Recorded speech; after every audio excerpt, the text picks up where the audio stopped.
The following program is brought to you by Podcast One Sportsnet.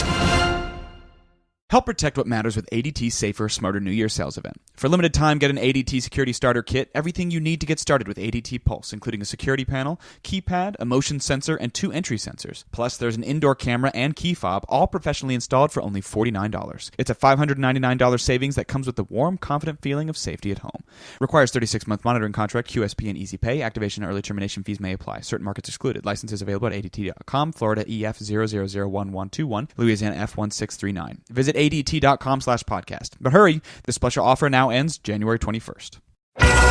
Direct from the heart of Lakers Nation, Podcast One Sportsnet brings you America's Lakers Podcast with Jay Mohr, the official podcast of the Los Angeles Lakers. Get the inside scoop without the gossip about your favorite team that lives up to the purple and gold standard. Here's your host, Jay Mohr.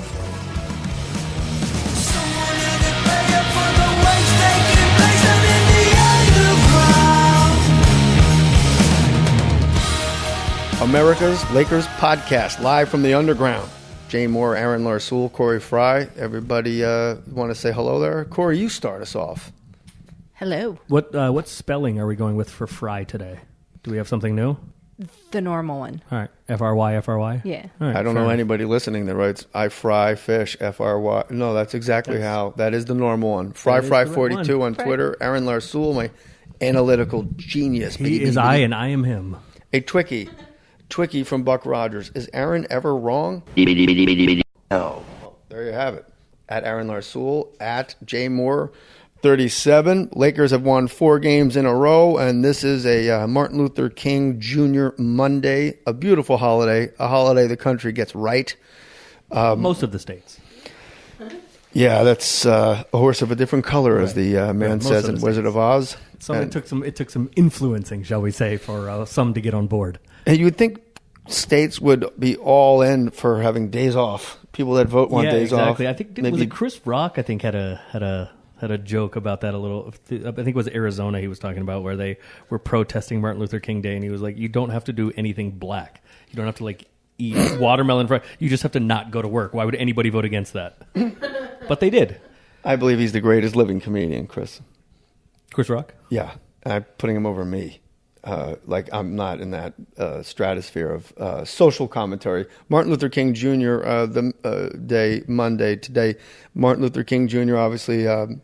But my son came home the other day. I was pretty proud as a parent. Lakers play the Memphis Grizzlies tonight without Lonzo Ball. This afternoon, yeah. Well, maybe today. Maybe without Lonzo Ball. Maybe Lonzo without questionable and Ingram questionable. Brandon Ingram might be questionable. Gary Payton Jr. all in. You got to get it right, JJ. It's for some reason, and I don't know the answer to this. Second. It's Gary Payton II and not Gary Payton Jr. I don't know why. We'll ask GP. I have contact information for GP, so we'll find out from GP why his son is known as the second and not Junior. Maybe he gets the Junior when he shoots over 16% from three. Not like a 3-point specialist. No, and not even going back to his days at Oregon State. No, undrafted. Not known for his. Not known for his scoring. He was kind of a do-everything guy out of college, and look, we call a spade on this podcast. He hasn't been very good in the NBA or in the D League and now G League. So he has historically not good. No, he hasn't been good so far, and Lakers are signing him to a 10-day contract. We should point that out. I think it's a two-way. Actually, I think they're signing him to a two-way, which allows him to go back and forth between the South Bay Lakers and then the big club for 45 days, which is now prorated. But how much is a 10-day contract in the NBA, Aaron? Oh, I think they get something. This is kind of a guess, but I think they get something like 17 or 18 grand a day. Double my coaching salary. Yeah, it's pretty. It can be pretty lucrative. And the G League guys, you get the same thing. You get a prorated, whatever the minimum is. It's 1 point something. I don't know. Whatever the minimum is, you get a prorated salary for that for each day you're in the NBA if you're on a two-way contract. And then when the days that you're down in the G League, you get a G League salary, which I think the maximum G League salary is like $27,000 a year. So it is a big deal for these guys. You know, even if it's just a day or 2 or 3. Tyrone Wallace was called up on a 2-way contract for the Clippers. He's been really good, and hopefully he'll get to play some more. But for these guys that are kind of G League guys, minor league guys, it is a big deal for them to get called up just for a day or two, because it really changes your money for the year. I got to give a shout-out. Shout-out time. Oh, yeah, I like shout-outs. Joey Buss, talking about the G League and the South Bay Lakers. First of all, the new logo and new uniforms Yeah, are I love the little light blue accents in it. I'm a They're fan. so great. I saw them last year right when they were coming to. And I went to a D-League game last year.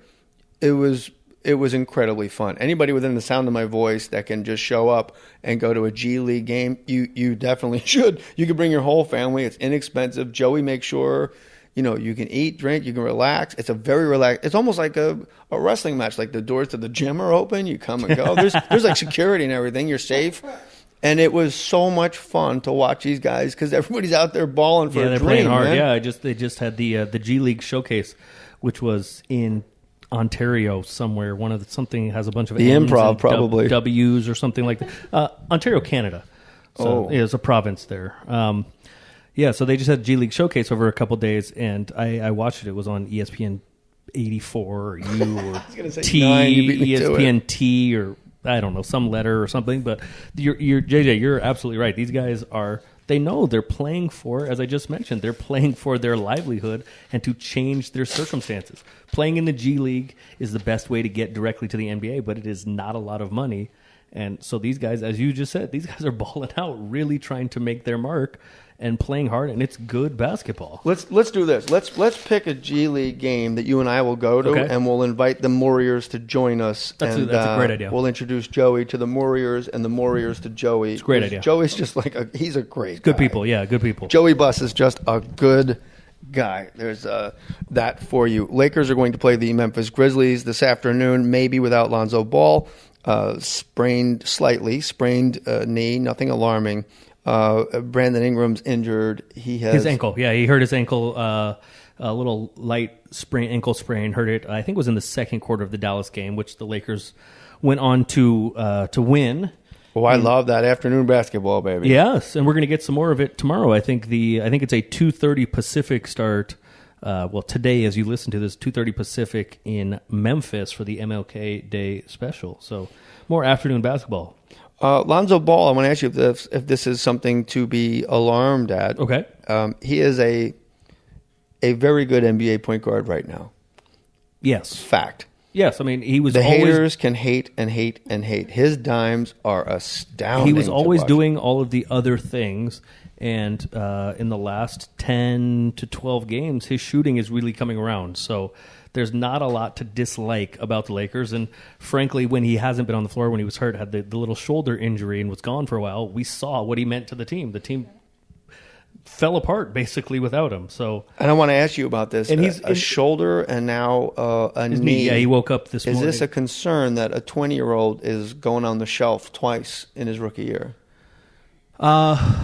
Yeah, always. Because that'll be the new narrative moving forward. Like, he's always hurt. The knee concerns me a little bit more because the shoulder was just kind of a freak thing in a game. No foul called, by the way. Right. Yeah, that was kind of a freak thing in a game. And so a lot of people get a reputation. You get a reputation for being injury prone. But, if you jump and land on somebody's foot and turn your ankle, or you get your shoulder tweaked a little bit in contact, that's not injury prone. The knee, just waking up and having your knee feel a little funny and going to get an MRI, I think it's a little early for concern. But if you're asking me to weigh the two of them, that causes me. I have more concern about the knee than the shoulder because we don't know where it just kind of showed up this morning as we record this. It's too early for any real panic about it.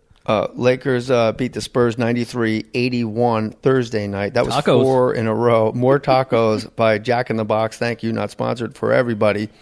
What made me proud about my son, circling back to Martin Luther King Jr. Day, and the Memphis Grizzlies tweeted out a video of Genie, Magic, Rob Pelinka. Not Magic. Genie, Rob, Adam Silver, and then also Mike Connolly was in that picture or the video. And It was strange to me, but did you see the suit on Mike Conley and over there standing over in the corner with black suit, black tie? Yeah, with the commissioner, like Vincent and Jules from Pulp Fiction. To me, it was a little, it was far away. So Strike down on me with great vengeance. Yes, he was. He was quoting. Mike Conley was quoting. I don't know what he quotes in the movie, but some sort of Bible verses. I hope at one point Commissioner Adam Silver just looked over at Michael Conley and said, "It's called a Royale with cheese." That's what they call it in France. Man. That movie scares me because I have a thing about needles. So when they shove the adrenaline in the heart, that messes with me. I don't like needles. My son comes home from kindergarten. And he goes, by the way, KCP's son goes to the same school as Meredith Daniel. Really? Yep. I said that with an incredibly high voice, like it just cracked, like I'm going through puberty as it's you're telling me. It's a very special time in a young lady's life. Things are going good with our Lakers, 4 in a row. You beat the teams in front of you. That's what they've done in many different ways. Guys are playing well. Guys are picking up slack when other guys are not, and they keep trading, passing that baton. My son comes home from kindergarten and goes, "I'm a little scared because they shot the president, Daddy." I said, "They didn't. Nobody shot the president." Wow, yeah. His name is Donald Trump. He's very much alive. And he goes, no, the man with the brown skin, Martin Luther King Jr. And I said, who told you this? He goes, no, at school we learned about Martin Luther King Jr. and no fighting, Daddy.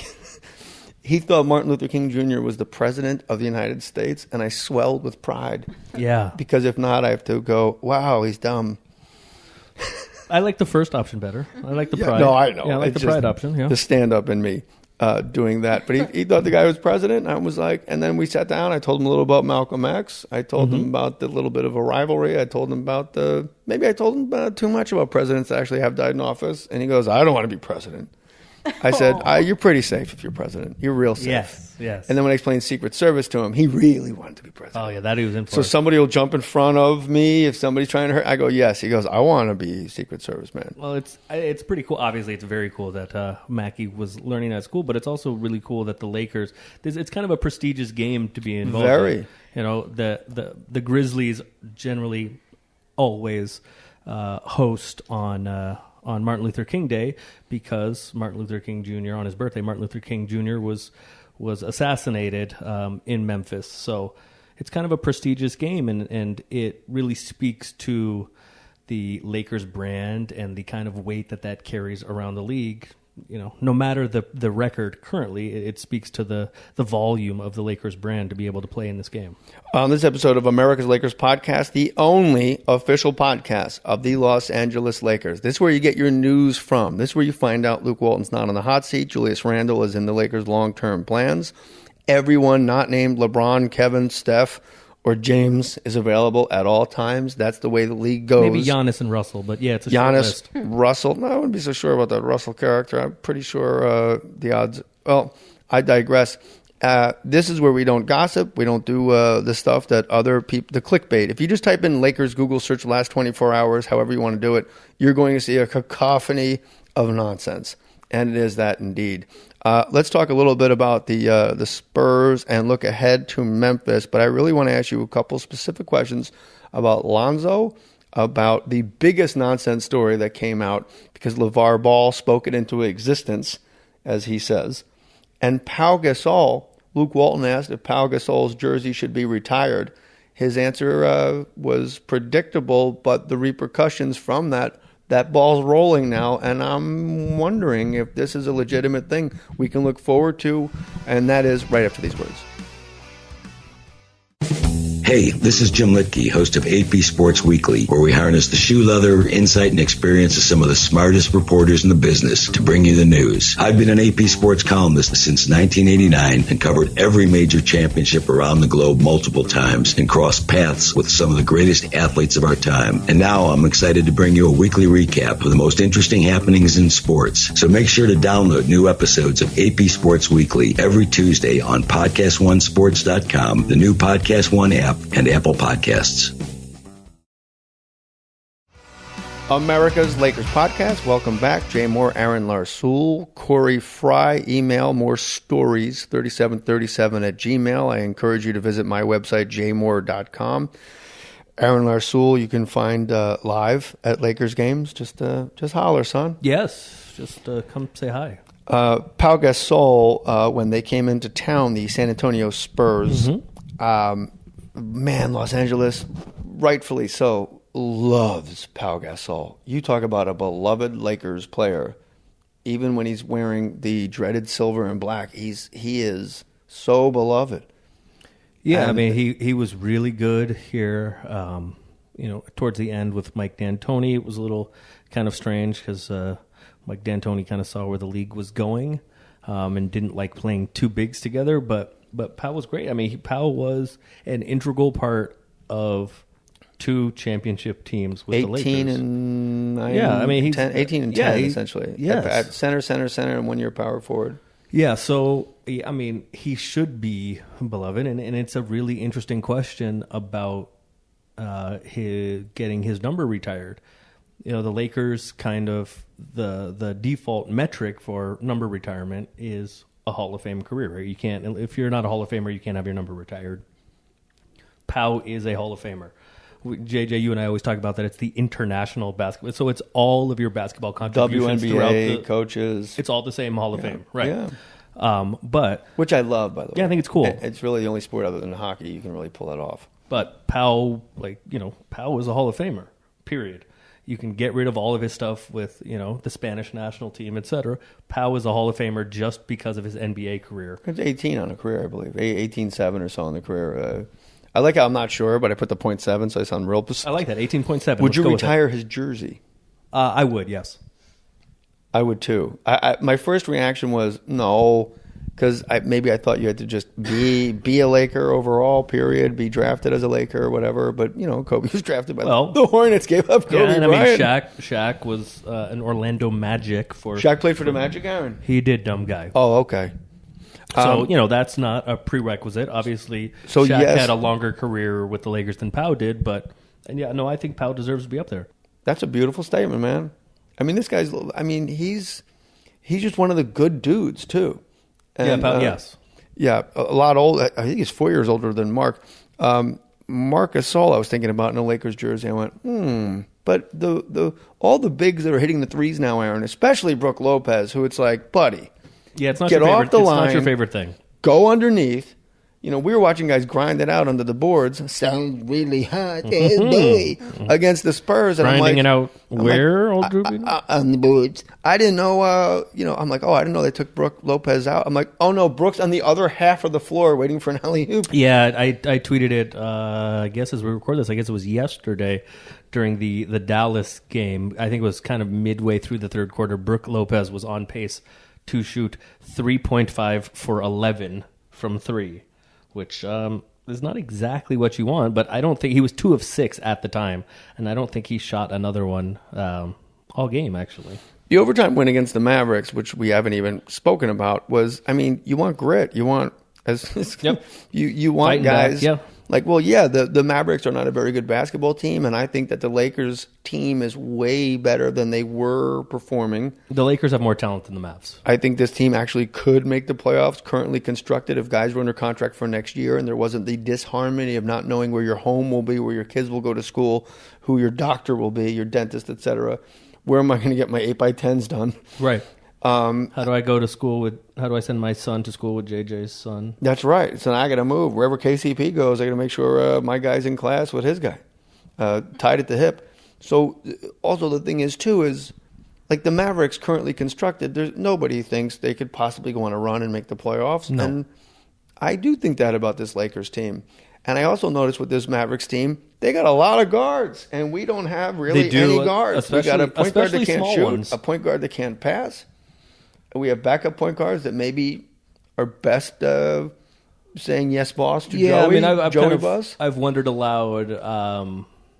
I really think I think what you're saying. Look, I don't think the Lakers are or were good enough to make the playoffs, but I do agree with you that the uncertainty about who's going to be around has done damage to this team trying to win specifically this year. But as far as roster construction goes, I've kind of wondered aloud with you, and I don't know that I've said it on this podcast, but I think it was kind of a misstep in having the only true point guards on the roster be Lonzo and Tyler Ennis and Alex Caruso. If you have a rookie point guard coming in, And even if you're going to play him a lot of minutes, as the Lakers do with Lonzo, I think you want somebody who he can learn from. Play Magic. Come on, Irv. There you go. Yes, let's get How Magic. many points would Irv get if he got himself in shape an entire offseason? Irv suits up, 32. Right now? He plays, let's say he plays 12 minutes a night next year. He would score 2-3 points. He That's more than Tyler Ennis. He could still pass the ball. No, I still. If you played Magic like regular backup point guard minutes in the NBA, let's say he gets, I don't know, somewhere 14, 16 minutes a night, I think Magic would average 3 or 4 points and probably 5 or 6 assists a night right now. He's got to make a shot and get fouled and take his free throw. And it'll get you. I mean, he's Magic. Would you rather have big Magic boy. Johnson for 12 minutes a night? I'm being completely serious. Okay. In shape, you got from this moment, he's just going to go crazy with Gunther, the trainer, and get in shape. Or Tyler Ennis next year, 12 minutes a night. Can I have another option, please? No, that's that Tyler Ennis looks like God. Muttley. Don't you think Tyler Ennis looks a little like Muttley? Roger Clarkson. Oh, but that by the way, the fact that I'm considering this underscores the point. You know what? Right? Point taken. Right? Like I Los think Angeles you Times, want a backup veteran point guard that could kind of help teach Lonzo the league. Well, then Magic would definitely be the guy. That's what made me think of it. Magic maybe have some special point guard practices. I think Magic's older than you are. No, I know. No, I mean Magic is just to older than you practice are. with Zoe, like, and put knowledge into the young man's head. Well, he can do that now. I think that the roster should have been constructed in a way that there was like a veteran NBA back, so that if when times like Lonzo is hurt or when Lonzo sits, you're not looking around and You going, hold down the fort. Who's going to play point guard now? Aaron and I are going to do the trade rumor game, and we're actually going to present to you in a little while. I've got one for you. The trades that we think actually would make sense for the Los Angeles Lakers. We're going to tell you about what LeVar actually spoke into existence, and maybe the most cockamamie story of the entire season. I'm going to show you. Oh, by the way, the backup point guard. I agree with you. And earlier on America's Lakers podcast, the official podcast of your Los Angeles Lakers, for the $18 million, 17 and change they spent on Kentavious Caldwell-Pope. My thinking, I remember it was July because it was 4th of July. Somebody had a beach house, and we were all crashed at a beach house. I thought, why not get like Tyreek Evans and Jameer Nelson, and then you still got money left over for like, somebody else. Well, and Jameer Nelson was the guy. Jameer Nelson got bought out in Denver this year. He was kind of the odd man out in Denver. They signed Richard Jefferson and bought out Jameer Nelson, who went to the New Orleans Pelicans, who have nothing but point guards and have no wings. So that was even an option once Pelicans the season with no wings. So sad. They can't even eat. Yeah, you like that? Los Angeles Times. I always love these articles. 4 takeaways from, whatever. This one, not the, it hasn't been written yet. The Lakers 93-81 win over the San Antonio Spurs. This poor fellow who wrote it, usually it's Tanya, who's... She's great. Yeah, she was out of town for something, yeah. But this is not her, it's another guy. I'm not going to say his name, but he only lists 3 things. Okay. It says 4 takeaways, and there's only 3 things listed. Brandon Ingram can take over. Yes, we know that, definitely. I don't really remember him taking over that game, although I did have an early exit. No, I was tossed. He has stretches. Brandon has stretch. I mean, I guess the time I when know we saw he can it take most, over games. The I've time when seen we him, saw yeah. it most was in the home loss. Well, the first home loss to the Warriors in overtime. He went toe-to-toe with Durant and was frankly better than Durant for most of the night. Over a consistent, I think he had 32 points, a career high, over the entire game. So we've seen him take I'll go over before games. that. The Sixers lost at home. Ben Simmons was just chilling us up, spitting us out.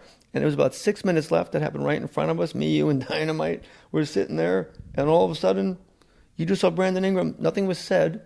But it was an assignment that I guess wasn't in the books. He just goes, you know what? Enough.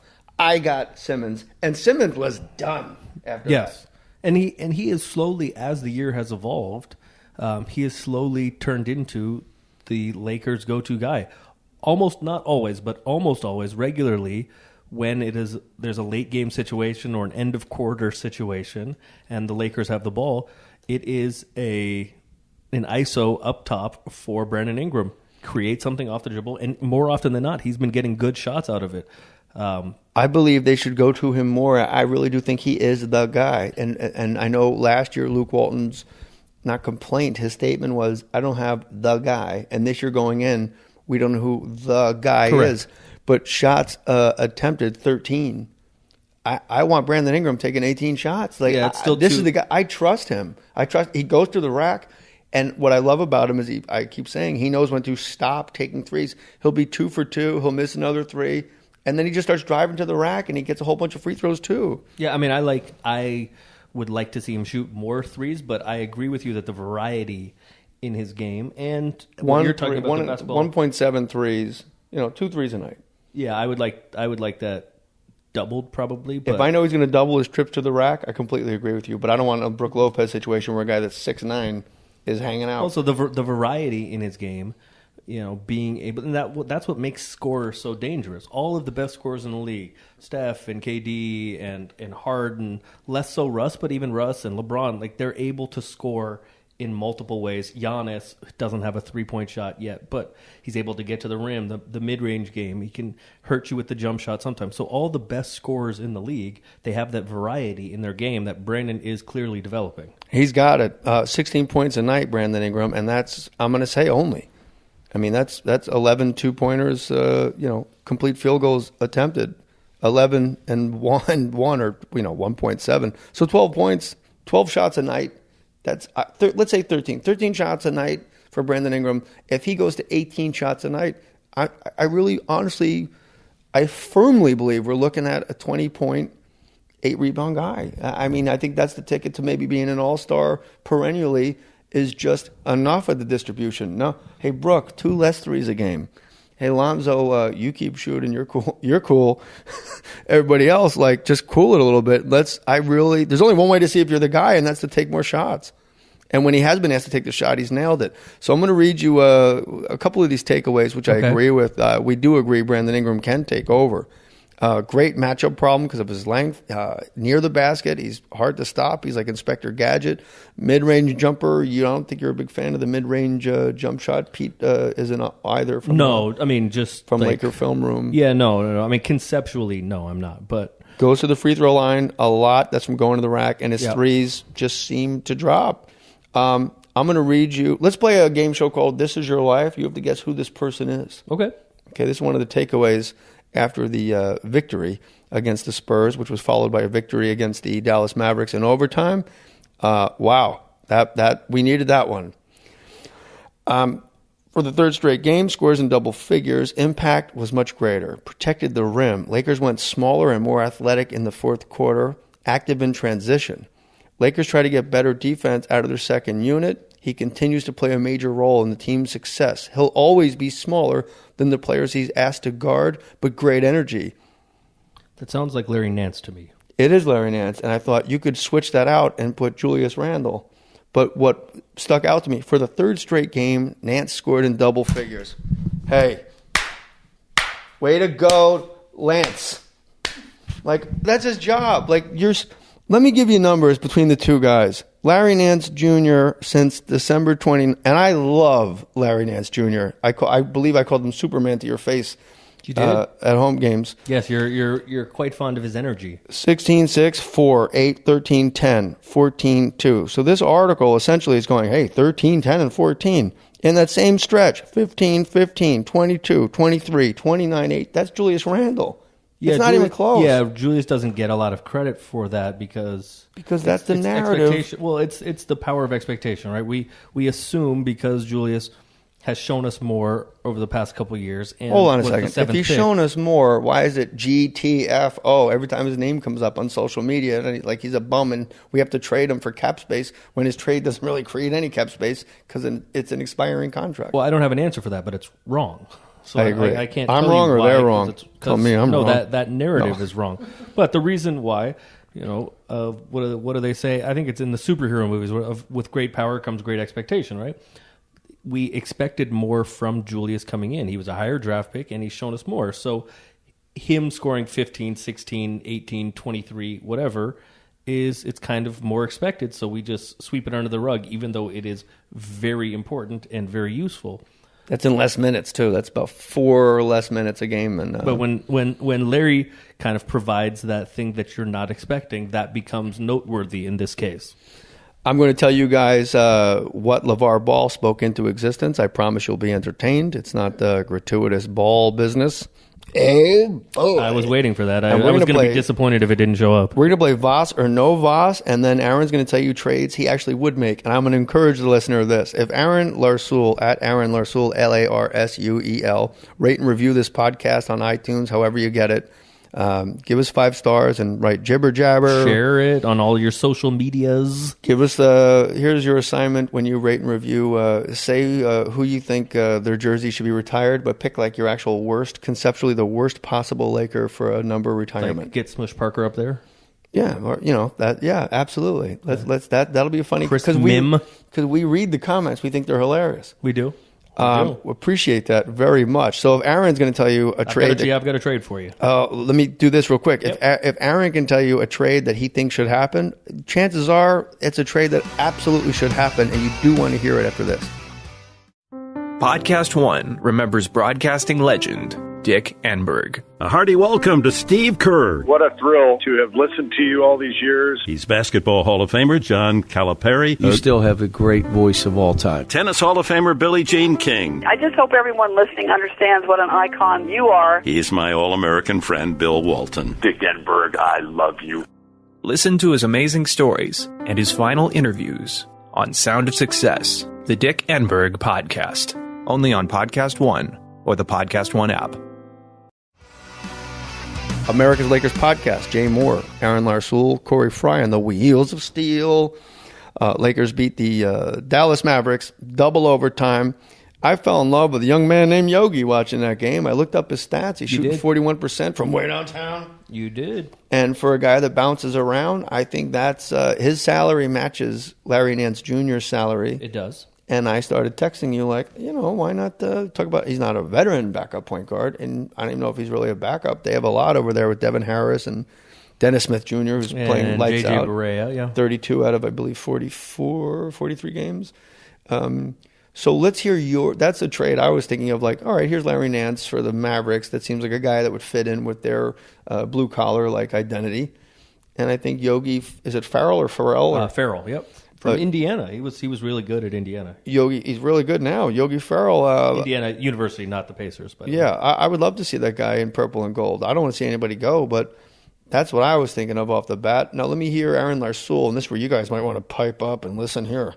So my trade, it kind of attacks the Lakers situation from multiple angles, and I am cognizant of the fact that the Lakers definitely appear to want to create cap space for next year to go after 2 max free agents, and I happen to agree with that theory, but I also want to give the Lakers a little bit of some possibilities, different options in case that doesn't happen. So my trade involves the Detroit Pistons. My next one does too. Do you want to hear who the Lakers are getting or giving up first? Tell me who we're giving up. The Lakers are trading Jordan Clarkson, Larry Nance Jr., and a second-round draft pick. That's the only one they have. So in 2019. So we're looking at 12. And it's from Chicago. So we're looking at $15 million going out. 14.8. Yep. Look at that. I'm getting better and better with you, my friend. 14.8 and a second rounder in 19. Mm-hmm. And coming back are Anthony Tolliver, who has a $3.3 million expiring contract. That's what we like. What position? I don't even know what position he's a stretch 4. He's a big guy, can shoot it from 3. Stretch mark 4? Or? He's Almost. in okay shape. He's not in great shape. Fingers, he's in okay fingers shape. crossed? Yeah. So he's just working on it. So we're getting another power forward back, man? It's Anthony Tolliver, Stanley Johnson, who was the 8th pick in 2015. He's on my list. He kind of needs a new home. To see if he can kind of restart. He's a wing, an energy defensive wing. He hasn't learned how to shoot the basketball yet. Oh, it sounds like Corey Brewer. But he is but he can shoot actually, so that's never mind. He's kind of an energy guy, and I think. So he's still on his rookie deal then. Correct, and he's one of those guys that is in line. So he'll be around for a few years. Makes 3.1 this year, 3.9 next year, and 5.3 the following year with a qualifying offer if you choose to give it to him. And Avery Bradley, who is an unrestricted free agent after this year, and I know has some connection with the Lakers. Rob Pelinka used to represent him, and well, they wanted him. There's no secret there. They wanted Avery Bradley in the offseason. Yes. So that's $8 million. Yeah. So what that does is it saves the Lakers $11 million going forward with cap space, and it gets Stanley Johnson a chance to. For the Lakers to see if this is a guy who can be in the future plans. The Lakers are kind of bereft of wings. So you're bringing on $4 million essentially, and you're giving up 14.8. Yeah, 15 basically. Yep. Okay. So you're saying, you already said that. If you strike out in free agency, you still you can go after Avery Bradley and see if you can sign him long term if you wish to. I have almost an identical trade. I had is it Anthony Johnson? Stanley Johnson. Wow, Anthony. Wow, Anthony Tolliver. I'm a little sleepy. Stanley Johnson and Avery Bradley were the two that I had, and I had Lonzo Ball, Kyle Kuzma. No, I'm kidding. The whole room. Corey and Aaron looked up and like, what? I'm completely kidding. Get it, everybody? I had Stanley Johnson, Avery Bradley, exactly for the same reason, 3.3 and 8, and I had the same thing about chasing Avery Bradley around. I just had Clarkson solo going, and I know those salaries don't match, so I was like, I don't know, Ennis, like whoever, like right. Just one of those ones. Well, I mean, it's one of those ones you have to entice and I think this my trade, and I think it would entice the Pistons. They especially right now they're trying to make the playoffs and have trouble scoring in the backcourt and Reggie Jackson, not the baseball player, but the point guard. He's injured and he's out probably till around the end of February, but through the trade deadline, and they're in the 6th spot in the playoffs now, and it's important to them to make the playoffs. So I have a source that tells me the Pistons would absolutely love to have Jordan Clarkson on that team, firing off the bench. And I actually think he would probably start for them, but either way, I think they would be very, very fond of acquiring Would Julius him. Randle start for them? Would Julius Randle start? Yes, he would probably start for the Pistons. It's just interesting who comes off the bench for the Lakers would start on other teams that are going to the playoffs. It's that second unit stuff. I'm not so sure. I had the same trade as you, so I'm very happy because you know so much about basketball. I want to ask you a question about the San Antonio Spurs. You are way funnier than you give yourself credit for. Thank you. You said you were listening to an old episode. First of all, I don't think Nerlens Noel is the building block to anything. No. That was a quote of yours that I loved. No. That was your quote. Bryn Forbes hit a shot, and you go, it's like a white girl that plays volleyball at Pally High. Oh, yeah, I think I said... I have Bryn Forbes. It's why the Spurs have a guy whose name sounds like he's in line at Starbucks. Oh, that's what it was. Yeah. I don't know. Where did I... Volleyball at Pally High. Hi, I'm Bryn Forbes. No, yours is better. Too. I'm Bryn Forbes. I run this particular coffee joint. All right, other trades we could be looking at. I'm not sure because you need the expiring contracts and you don't want to be in a position you were with Dwight Howard where you're going, all right, we really would like you to stay. We would like you to stay. So if Avery Bradley comes and doesn't like the culture and you're chasing Avery Bradley, then you're SOL. And that's what Lakers cannot miss. I'm going to tell you what a lawyer told me once when I wanted to redo a contract. Debbie Klein time. She says, let me tell you something about renegotiating because I was under contract. Mm-hmm. You swing at the piñata once, so you better make sure the candy that comes out sustains you for the length of this contract because you never pick up the stick again. Right. So if I'm going to go out and get these, if I'm going for Boogie Cousins, Paul George, LeBron James, and if you miss, that's a heavy stick when you go back to that piñata. No, it is. Avery, you want to play some basketball for us? It is, but unfortunately, it's good candy. That's exactly right. And that candy sustains you if you get it. And because of how good and how sweet that candy is, in my opinion, it's worth picking up the bat. What stuck out to you with the win over the Dallas Mavericks in that afternoon game Saturday? The resilience. The Lakers were ahead and then got down big, and then kind of negatively it stuck out was the offense sort of bogged down late, and it turned into kind of just a little bit of Randall ISO and a lot of Jordan Clarkson ISO, but Jordan was making mid-range jump shots. I don't know if it's sustainable, but it was working, and the Lakers were really successful going small. With Randall, but they have been all year. That's when they go on the run. The starters. That's what was great about the game, not the Hawks game, the one after. help me, the win. After the Hawks. It was like a 95-80. Oh, the Kings. That's Yes, what was great about yes. that game was the starters got out to a lead and they kept it. And Yes. it was actually the bench where you went, all right, everybody back off the floor. I really enjoyed seeing, and I'll look up the numbers on this, but I really enjoyed seeing it was Randall and Kuzma and Lonzo and Clarkson, and they were really just like there were not a lot of breaks in the action, and they were really successful. Here are the takeaways from staff writer at the Los Angeles Times, not named Tanya, from the overtime win over the Mavericks. 1, Lakers are trying to trust Julius Randle. Mm-hmm. He went scoreless for the first time in his life Thursday. The Lakers immediately after he went scoreless for maybe the first time in his life Thursday, that was against the Spurs. That was a very odd. He didn't really have any plays run for him. He did miss his shots, but what do you I think he was 0 of 6 pretty early, and a couple chippy calls against him as well. Yeah. They put the ball in Randall's hands, let him go to work early in the first quarter. With him going offensively, activity on the glass picked up. Activity guarding Harrison Barnes, better, picked up. With the game on the line at the end of regulation, Luke Walton called the play to put the ball in Randall's hands, at least temporarily. He didn't score there. It didn't end up mattering. 4 points in overtime is an amazing amount of points. It doesn't sound like a lot. No, you'll take that. That's 5 minutes. Sometimes that's all. Period. Yeah. Are they starting to trust Randall? Or I don't ever feel like when he's out there, they've ever not trusted him. I think that article is we've talked about it on the podcast before, the lag in scouting reports. Right, you asked me about Lonzo and going under the screen and all that, and if he was changing that. I think there is kind of a lag in people realizing the trust that the Lakers have in Julius. And I think it wasn't. I think it wasn't. I think he and Luke were not at the beginning of the year. We're not 100% seeing eye to eye. I think that has been worked through and is now a thing. And I think that people are recognizing that late.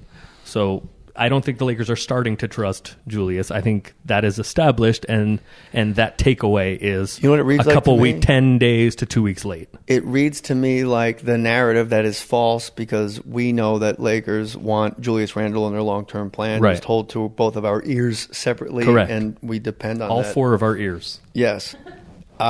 It's almost like begrudgingly giving him credit. Like it looks like they're starting to trust him. Well, I mean, like the narrative for a lot of people, but I think the lag is for a lot of people saying that in doing so, you have to admit what you were saying before, whether you believed it or whether you were just trying to stir up S to get clicks, probably isn't correct. Well, that's not the case here, certainly. It's the Los Angeles Times, and it's one of my favorite sports pages in the entire country. No, I mean that narrative in general. Oh, yeah, definitely. Ingram's bad timing. His stretch of great basketball came to an abrupt halt Saturday after he injured his ankle early in the game. Ingram's versus scouting report right there. The teams, it's not his bad timing. He hurt his ankle. He can't help it. It is bad timing. It is how. Yeah. I'll defend this person then, please. Yeah, I mean, it is bad timing. He was playing the best basketball of his career over the last few games, and him getting hurt and possibly missing. Ingram's bad luck. Yeah. Not his personal bad time. Like, you picked a That's great fair. time to Yeah, that's sprain your fair. ankle, That's dopey. fair. While the team is calling the ankles, I want your opinion on this. The team's calling the ankle sprain mild. There's really no such thing. Sprains can take time to heal. Lakers could be without one of their best players for the near future. Yeah, ankle sprains are very, very strange things. They can. Is there no such thing as a mild ankle sprain? Because I feel like no, I've had 100 I of them. disagree with that. I think there are mild now. ankle sprains, but ankles are one of those ones where there is a huge variance in how quickly people heal, and so ankle sprains are one of those things that can be a day or two, or can be lingering. We talked about Reggie Jackson. He's got one. He's out 6 weeks. Steph for the Warriors had one and tweaked it again. 6 weeks? Uh-huh. So these things are ankle sprains are strange things. People heal very differently. Tweet little, too late. Jeannie Buss and Magic Johnson both showed support for Luke Walton on Twitter Saturday, an important gesture in the wake of LeVar Ball's comments a week ago.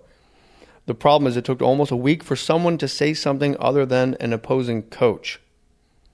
Is that a problem? Like, it's not the front office's job to tweet. No, they never thought it was an issue at all. It wasn't until the outside noise became so loud they had to Yeah, address this is it. one of those ones, and you and I have talked about this before. I don't think it's an issue unless Luke thinks it's an issue, and Luke knows it's not an issue. Correct, which is why I don't. That's actually an important sentence, and that's for the listeners. Luke Walton knows this is not an issue. He knows his job security is safe. Correct. He knows that his biggest fans in the Los Angeles Lakers is Jeannie Buss 1, Magic Johnson 2. That's who you want supporting. Correct. All the players could, rat you out the door, but if the owner and the president of basketball operations dig you, you're cool. Correct. So, okay. Yeah, no, I don't think it's a problem, and I think the tweet and the Instagram that Jeannie sent out and the tweet that Magic sent out, great. If they want to let all of us, everyone, you and I knew, but if they want to let the people at large know that Luke's job is safe, great. But it's not a problem unless Luke thinks it's a problem, and he doesn't. LeVar Ball spoke something into existence. He's the one ESPN embedded a reporter in Lithuania. Talk about cush gigs. There are guys that are going to cover the Pro Bowl in Honolulu. It's not there anymore, but you could be on the beaches of Mazatlan covering some film festival or something, and you get the good straw. You get to go to Lithuania. Pack your bags, buddy. Got you your first assignment.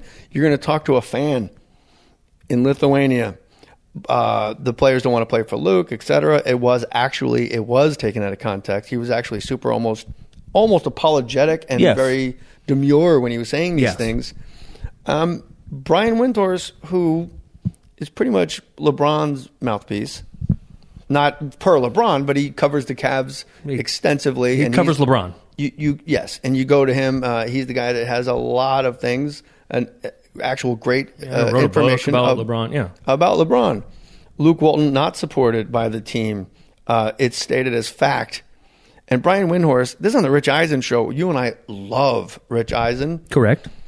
He has been contacted, this is Brian Windhorst, by executives and agents who believe Luke Walton may not be long for the Lakers. Whatever you want to say about LeVar Ball, he smoked out the fact that the Lakers do not support Luke Walton, Windhorst said, and that is now crystal clear. This is simultaneous to the owner and the president of basketball operations tweeting, he's the guy. We got Luke Walton's back. So at what point does Brian Windhorst go, maybe I shouldn't say all this? Maybe they're all lying. Well, the answer to that is never, because Brian Windhorst, eventually he wants to get things right, but if he words it as I was told by rival executives that Luke may be on the hot seat and perhaps David Fizdale is coming, whatever. He is getting, his sources are people that do not know what's going on internally with the Lakers and do not have the Lakers' best interest at heart. So of course he's hearing from rivals. I mean, it says it right there. He says it in his tweet or in his statement in his answer on Rich's show. Rival executives. Those rivals are trying to cause dissension with the Lakers. It's a great point you had before we came on the mics, and that was it behooves everybody in the Western or any team period out of 30, if there's disharmony with the Lakers, things are better for the other teams. Yes, it is a zero-sum game. Worse for you is better for me. That's the power of the brand. Nobody's going, if the Pistons are a mess, that's great for us in the West Coast. Because nobody's afraid that the Pistons are going to sign LeBron James and now we're talking. Paul George, et cetera, next year. Maybe Brian's worried about having to move out to L.A. to cover LeBron here. The speculation, Brian Windhorst cautioned, quote, this may not be true. So it's worth it. So he back ends all that with this may not be true. But that's not your job as a journalist. Is it? It's neither here nor there. Yeah, I mean, Bottom line is he's reporting what he has all of these sources around the NBA, and he does have legitimate sources around the NBA, and his job is to collect information and get it out there. Collect what he was told and get it out there.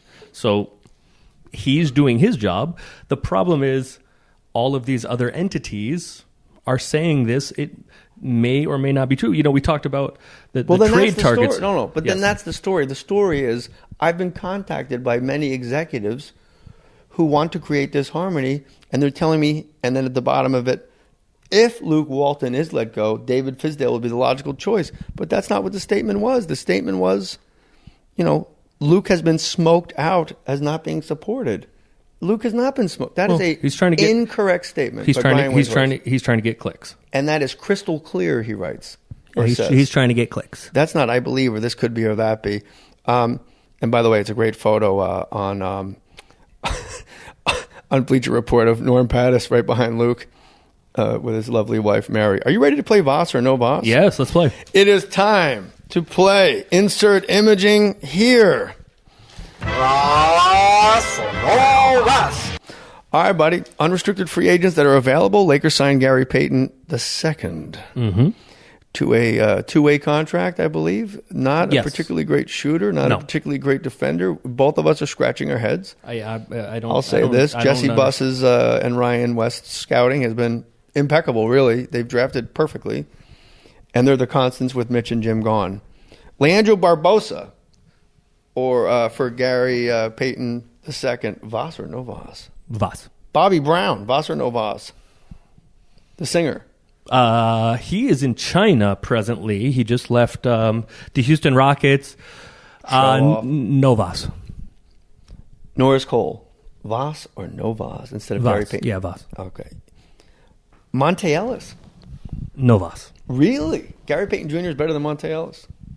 No, but Monte Ellis' career is over, and we know what Monte Ellis can do. Here's a career that's over, but I think this is one that really made me go, ooh, Sasha Vujovic. No Voss. Really?